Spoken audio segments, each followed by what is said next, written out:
Pull back. You can't make the jump. I can make it! Pull back. I can make it! Alan Ritchson, best known these days for Reacher, hasn't been shy about wanting to put on the cape and cowl. He's made it clear for quite a while now that he'd love to be the next Batman. And while Robert Pattinson is currently doing his own thing as the Dark Knight in Matt Reeves' The Batman universe, that version of the character doesn't exist inside James Gunn's rebooted DC universe.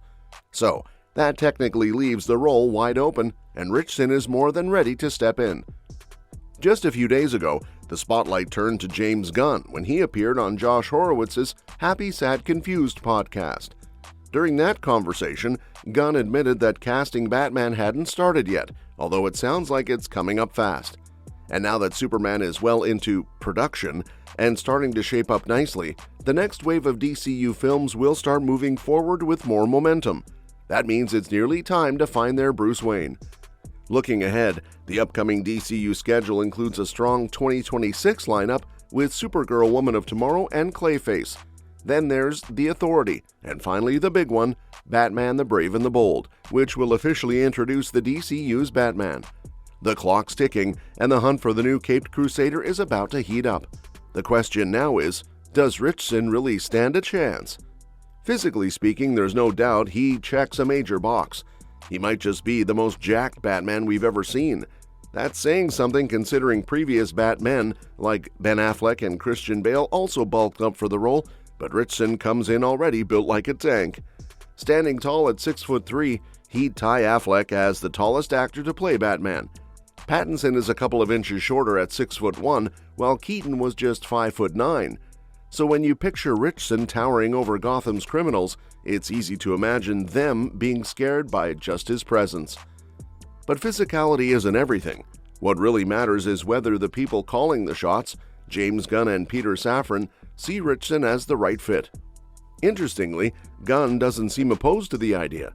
On that same Happy Sad Confused podcast, he had this to say: "I'm a big Alan Ritchson fan, both as an actor and as a guy. Let's just wait and see what happens." Now, it's not a confirmation or anything close to an announcement, but it's a promising sign.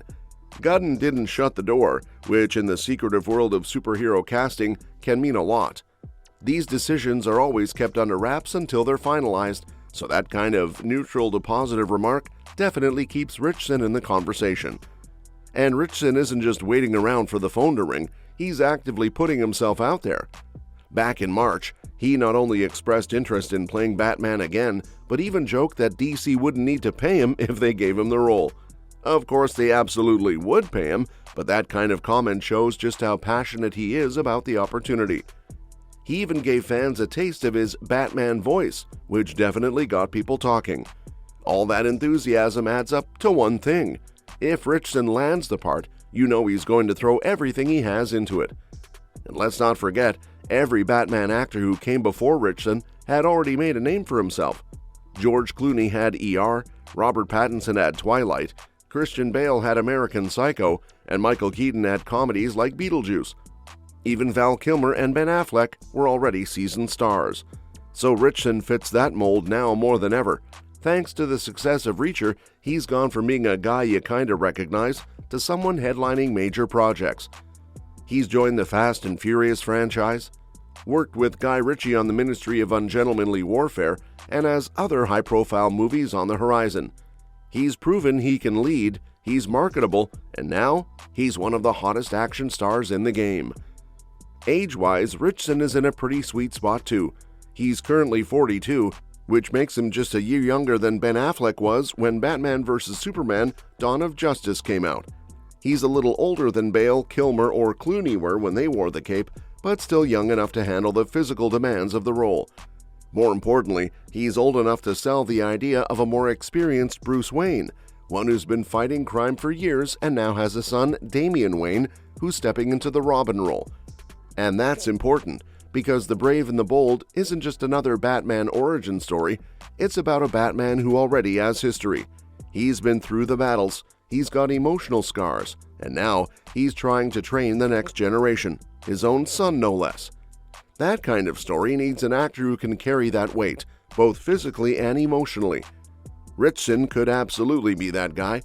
Meanwhile, DC is working on other intriguing projects too.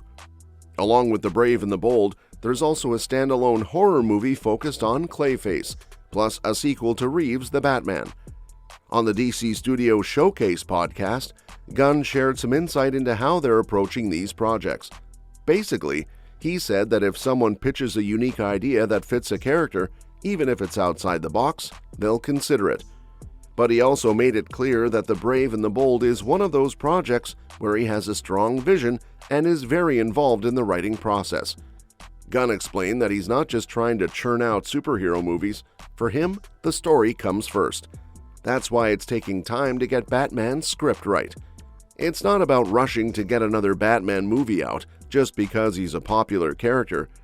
Gunn even said Batman has to have a reason for existing.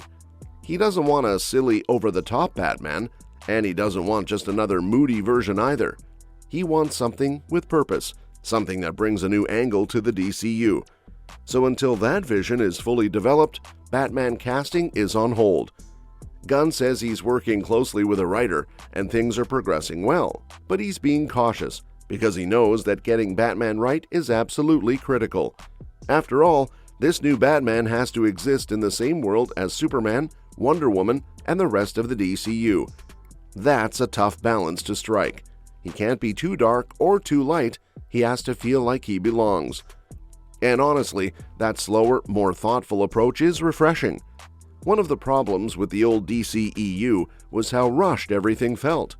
Characters weren't fully developed before they were thrown into massive team-ups. But now, Gunn and Safran seem to be taking their time, making sure each hero is well established before diving into those bigger crossover stories. So while fans are understandably eager to find out who the next Batman will be, waiting a bit longer might be worth it in the long run. If the DCU takes its time to craft a strong narrative foundation for each character, it could finally bring some consistency and emotional depth to a franchise that's been struggling with that for years. And as for Richardson, he seems like someone who could bring a lot to the role, physically, emotionally, and in terms of sheer passion. Whether or not Gunn ultimately chooses him remains to be seen, but it's clear that Richardson is doing everything he can to show he's the right choice. So what do you think? Would Alan Richardson make a great Batman for this new chapter of the DC Universe? Let us know what your take is down in the comments section below. We're curious to hear how you'd cast Gotham's protector in this new era. And that's that for today's video, folks. Thank you so much for watching. Please like this video, share it with your friends, and tell us what you think of this video down in the comments. Thanks for watching, and we'll see you in the next one.